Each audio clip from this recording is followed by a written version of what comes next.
Hello, welcome back to Global Village Kailua.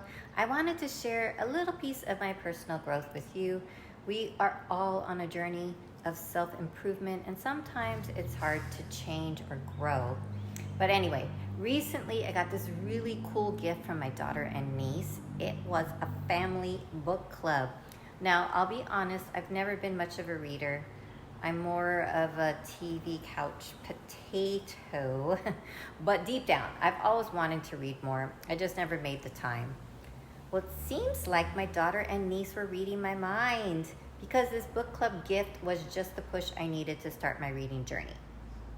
But here's the thing. As a self-proclaimed non-reader, I had to get creative to fit reading into my daily routine. I think the last time I read was like 2 years ago when I was on vacation. I don't really read on a regular basis. So I decided to set myself a mini challenge. The challenge was to read for at least 15 minutes every day for 1 week. I figured that was easy enough, totally doable, so I wanted to share how the challenge went and tips that I got out of it. Truly, the first thing I would say is join a book club. If you're not in a book club, you're missing out. Trust me. It's a game changer. I was lucky to be gifted it. It's the easiest way to keep you accountable and get you started. But if you're not in a book club, no worries. Just get started. Pick a book that's in your genre, something that you love, or explore bestsellers. By the way, for us, our first book club book was this book, The 7 Husbands of Evelyn Hugo by Taylor Jenkins Reid. This is the book that I read on my mini challenge, and it was a great book to get started with. Now, as far as the challenge went, I found all sorts of ways to sneak in my 15-minute reads, the morning coffee breaks, reading with my dog Winston, he's right there, and fitting in a quick read before dinner. I even managed to squeeze in some reading while cooking dinner.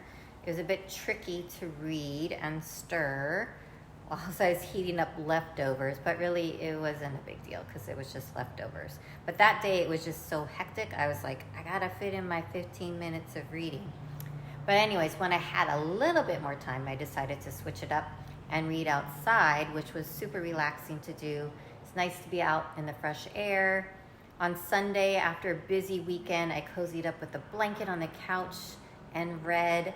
Those 2 times were both my favorite times to read, when you're not in a rush, when you can just take your time and relax a little. Of course, on my last day of the challenge, after 7 days of reading, if you know me, I like to celebrate. So I celebrated with a glass of wine. You got to reward yourself, right? So how did I feel after my mini challenge? I felt great. It's a great way to work on personal goals. I'm even thinking of doing more mini challenges throughout the year. I just gotta kind of figure that all out. But I like the idea of setting a goal that was attainable. It's a great way to start something, and because of the challenge, I was able to fit in at least 15 minutes a day of reading, and many times I read way past that. Moving forward, the goal is to build on this mini challenge. It's just to kind of incorporate more reading into my daily life. If you're like me, a non-reader with a desire to become a little bit more of a bookworm, here's my advice. Just go for it. Do what works for you. Set achievable goals and reward yourself along the way. And hey, if you can join a book club, you can tell I like this book club. Winston, it helps you be accountable and form camaraderie.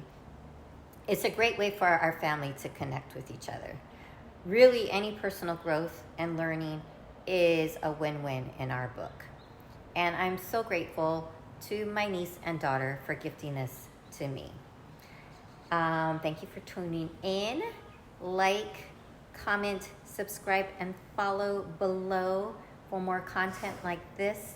Thank you for joining me. Aloha.